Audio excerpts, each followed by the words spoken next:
As you take your oath today, you are renewing the promise that you have made to our children and to our nation. Batid ko po ang bigat ng inyong tungkulin. Kung minsan, pag uwi ninyo sa gabi, imbis na magpahinga, nakatutok pa kayo sa paggawa ng lesson plan, pag-check ng mga papel at saka mga assignment. Kayo rin ang tumatayong pangalawang magulang para sa ating mga estudyante at gumagabay sa ating mga kabataan. At kapag kailangan ng bayan, kayo ang nagbabantay si presinto pa tuwing eleksyon at pag nagpupunta sa bawat bahay para sa mga census activities. And for that, this nation is grateful to you all. Sa bawat batang natuto ng tama at mali, sa bawat kaalaman na naibabahagi dito nagsisimula ang pagbabago. At kayo, ang ating mga guro, ang humuhubog nito. The government duly recognizes your efforts. And that's why it has to be met with tangible support. We are continuing the creation of additional teaching positions and the reduction of paperwork so that our teachers can focus on what they do best, teaching.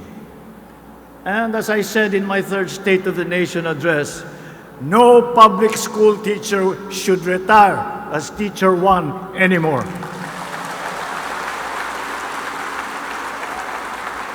Your promotion will be a doorway to a better life for you and your family.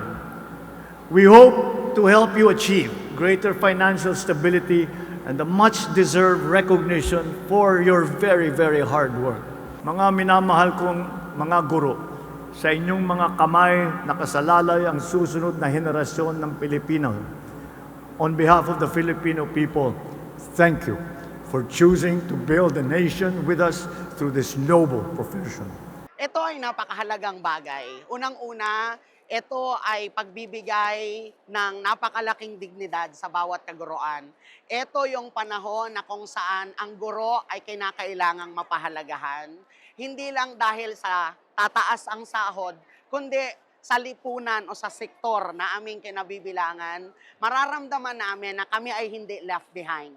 Kumbaga, sabi nga nila, hindi kami naiiwan sa laylayan. No?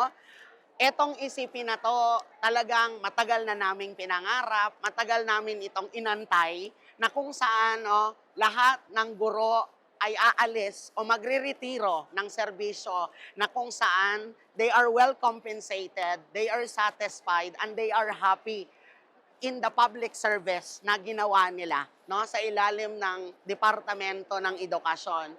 And of course, ito yung bagay din na kung saan, alam ko, lahat ng guro ipinagpapasalamat, sapagkat natupad na walang magre-retiro na Teacher 1 lang. Kundi bawat isa ay nabigyan ng karapatan, nabigyan ng nararapat na pagpapahalaga. Kasi sa totoo lang po, hindi madali ang maging isang guro. Pero ginagawa namin lahat ito, hindi para sa sahod, kundi para sa bata, para maibigay ang dekalidad na edukasyon. To our President Ferdinand Bongbong Marcos Jr., Sir, maraming pong salamat sa pagbibigay ng pagpapahalaga sa aming mga kaguruan. Sa kabila po na matagal na panahon na inasam na ang bawat guro po ay ma-promote. Sobrang saya po. Kasi hindi po namin ina-expect na mabibigyan kami ng ganitong oportunidad na ma-promote. Kasi hindi na namin ako mag-MA sa BC, syempre sa family. So, naglabas si President Marcos ng memo or order na yun nga po yung mga walang magre-retire ng Teacher 1. So, pasok po kami doon, 55 above. Sobra po kaming nagpapasalamat dahil dito sa isipin na binigay sa aming mga guro, lalo na sa aming mga Teacher 1 na malapit na pong mag-retire. Malaki pong pasasalamat sa aming mahal na Pangulo at sa aming Secretary of Education, Secretary Sani Angara. Maraming salamat po. Really, it's talagang nakaka-inspired po na magpatuloy po kami sa gawain namin. It's because po doon na binigyan niyo po talaga kami ng pansin.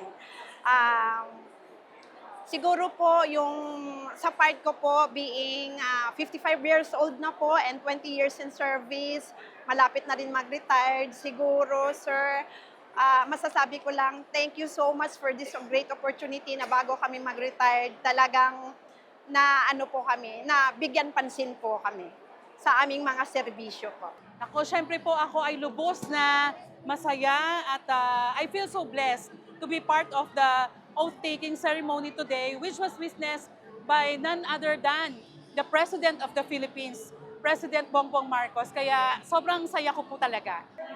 Ang epekto po ng ECP para sa lahat ng mga guro sa Pilipinas ay napakabuti, napakaganda kasi po mabilis na nagkakaroon ng promotion, ng reclassification para sa lahat ng mga guro. Kaya magandang balita para sa bawat guro ito.